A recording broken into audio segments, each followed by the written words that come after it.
आज 25 जनवरी है, दिन रविवार। आइए जानते हैं बिहार की 30 फटाफट बड़ी खबरों को। और इस न्यूज़ को आप किस जगह से देख रहे हैं, हमें कमेंट बॉक्स में ज़रूर बताएं।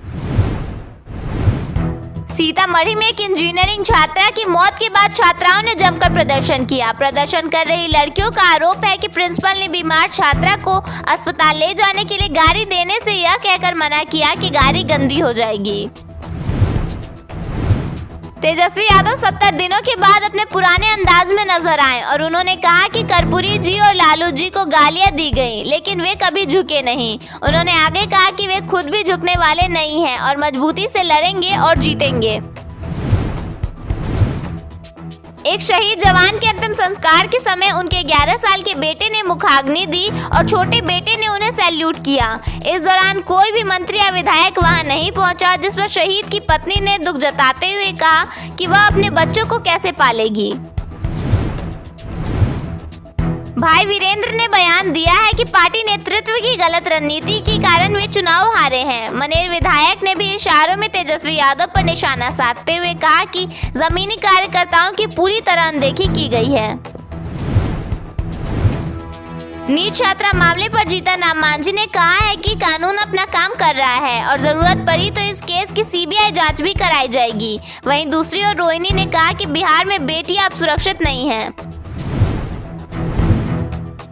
पटना के अटल पथ पर एक चलती एम्बुलेंस में अचानक आग लग गई, जिसके बाद मरीज को जैसे तैसे खींचकर बाहर निकाला गया। इस हादसे को देखकर आसपास के लोग मदद के लिए पानी लेकर दौड़ पड़े।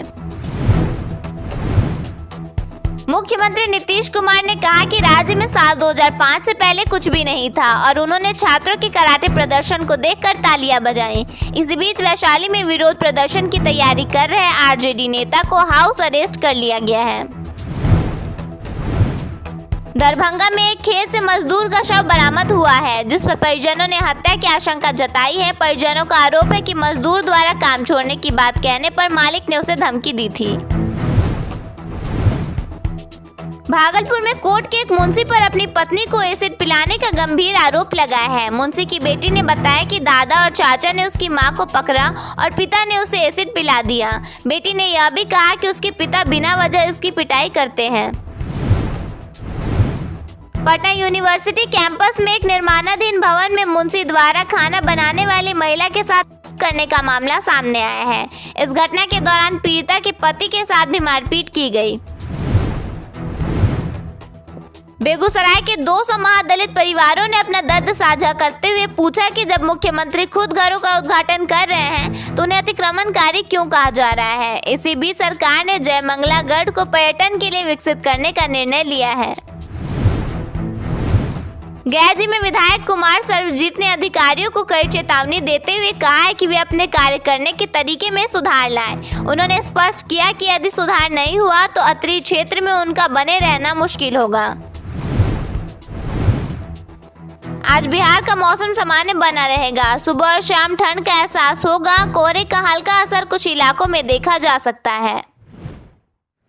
पटना में अब सड़क किनारे मनमानी पार्किंग करना महंगा पड़ने वाला है। अगर आपकी गाड़ी नो पार्किंग जोन में खड़ी मिली तो चालान कटने के लिए ट्रैफिक पुलिस के सामने जाने की जरूरत भी नहीं पड़ेगी। कैमरा आपको देखेगा, नंबर प्लेट पढ़ेगा और सीधे आपके मोबाइल पर ई चालान पहुंच जाएगा। राजधानी में यातायात व्यवस्था को सुधारने के लिए पटना स्मार्ट सिटी लिमिटेड ने तकनीक के जरिए सख्ती शुरू कर दी है और इसका असर भी अब साफ देखने मिल रहा है। पटना मेट्रो प्रोजेक्ट के लिए शुक्रवार का दिन अहम रहा, जब खेमनी चक से मलाही पकड़ी मेट्रो कॉरिडोर के बीच इलेक्ट्रिकल टेस्टिंग सफलतापूर्वक पूरी कर ली गई।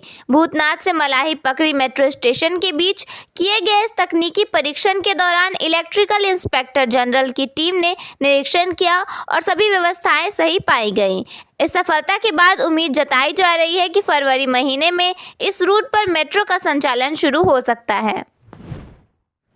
बिहार में पिछले 24 घंटों के दौरान मौसम शुष्क बना रहा। सबसे कम न्यूनतम तापमान नालंदा के राजगीर में 7.3 डिग्री सेल्सियस दर्ज किया गया, जबकि राज्य के अन्य हिस्सों में न्यूनतम तापमान 8 से 14 डिग्री सेल्सियस के बीच रहा। सुबह और शाम हल्की सिहरन महसूस हो रही है, लेकिन दिन में धूप निकलने से मौसम सुहावना हो जा रहा है। अगले एक हफ्ते तक बिहार का मौसम शुष्क बना रहेगा। अधिकतम तापमान 24 से 28 डिग्री सेल्सियस के बीच और न्यूनतम तापमान 7.3 से 13.3 डिग्री सेल्सियस के आसपास रहने की संभावना है। बिहार में जमीन निबंधन प्रक्रिया को पारदर्शी बनाने के लिए रजिस्ट्री से पहले जीआईएस तकनीक से फिजिकल वेरिफिकेशन अनिवार्य कर दिया गया है। मद्य निषेध उत्पाद एवं निबंधन विभाग के निर्देश पर जमीन की सही स्थिति, क्षेत्रफल और निर्माण की जानकारी डिजिटल रूप से सत्यापित होगी। इस व्यवस्था से फर्जीवाड़े पर रोक लगेगी और राजस्व नुकसान को कम किया जा सकेगा। ग्रामीण इलाकों में घर बनाने के लिए सरकार 1,20,000 रुपए की मदद देती है। यह पैसा 3 किस्तों में दिया जाता है। इसके साथ ही मनरेगा से 90 दिन की मजदूरी के रूप में करीब 22,950 रुपए और शौचालय निर्माण के लिए 12,000 रुपए भी मिलते हैं। इस तरह एक लाभुक को कुल करीब 1,54,950 रुपए की सहायता मिलती है। बिहार सरकार ने गुड़ उत्पादन इकाइयों के लिए ऑनलाइन आवेदन की अंतिम तिथि बढ़ाकर 25 जनवरी कर दी है। बिहार राज्य गुड़ उद्योग प्रोत्साहन योजना के तहत इकाई लगाने पर 6,01 करोड़ रुपए तक अनुदान दिया जा रहा है। अनुदान की राशि गुड़ उत्पादन इकाई की पेराई क्षमता के आधार पर तय होगी, जिसमें अधिक क्षमता वाली इकाइयों को अधिक अनुदान मिलेगा। सीएम नीतीश कुमार ने वैशाली जिले में 463 करोड़ रुपए की लागत से बने राजकीय मेडिकल कॉलेज का उद्घाटन किया। यह कॉलेज लगभग 22 एकड़ में फैला हुआ है। कॉलेज का शिलान्यास मुख्यमंत्री ने साल 2021 में किया था।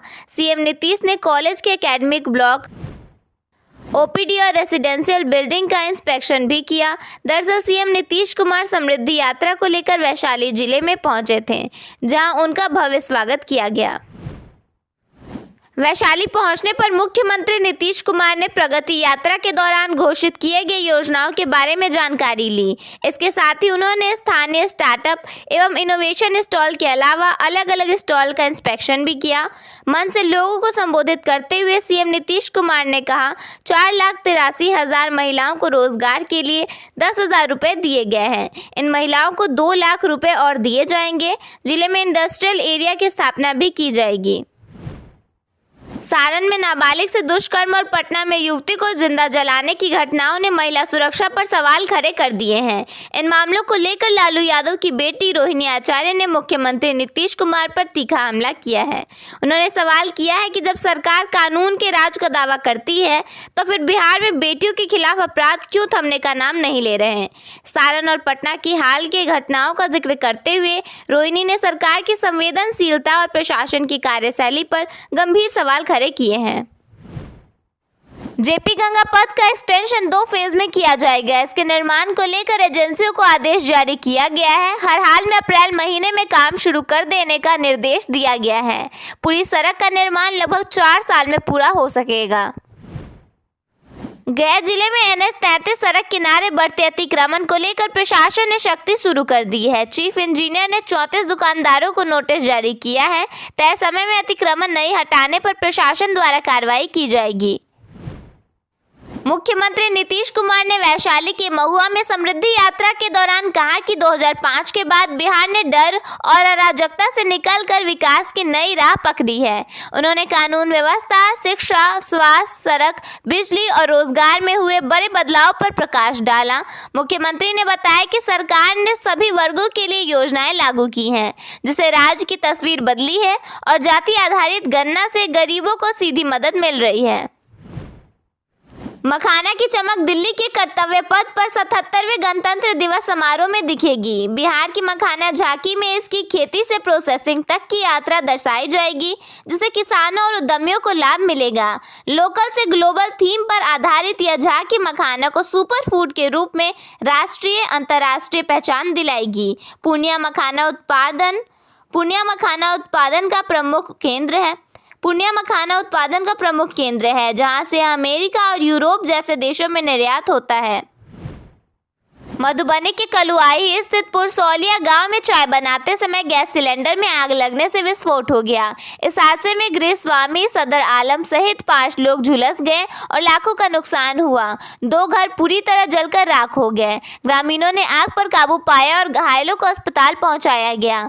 पीड़ित परिवार ने जर्जर सिलेंडर देने का आरोप लगाया है। प्रशासन ने जांच कर राहत देने का आश्वासन दिया है। पूर्णिया के जानकी नगर में समय से पहले टीकाकरण के कारण 2 माह के शिशु आदर्श कुमार की मौत हो गई। परिजनों का आरोप है कि ANM ने निर्धारित तिथि से 4 दिन पूर्व ही 3 टीके लगाए, जिससे बच्चे की तबीयत बिगड़ी और संक्रमण से उसकी जान चली गई। सहरसा के सोनवर्षा नगर पंचायत में एक व्यक्ति को फेसबुक पर गंदगी के बारे में पोस्ट करना महंगा पड़ा।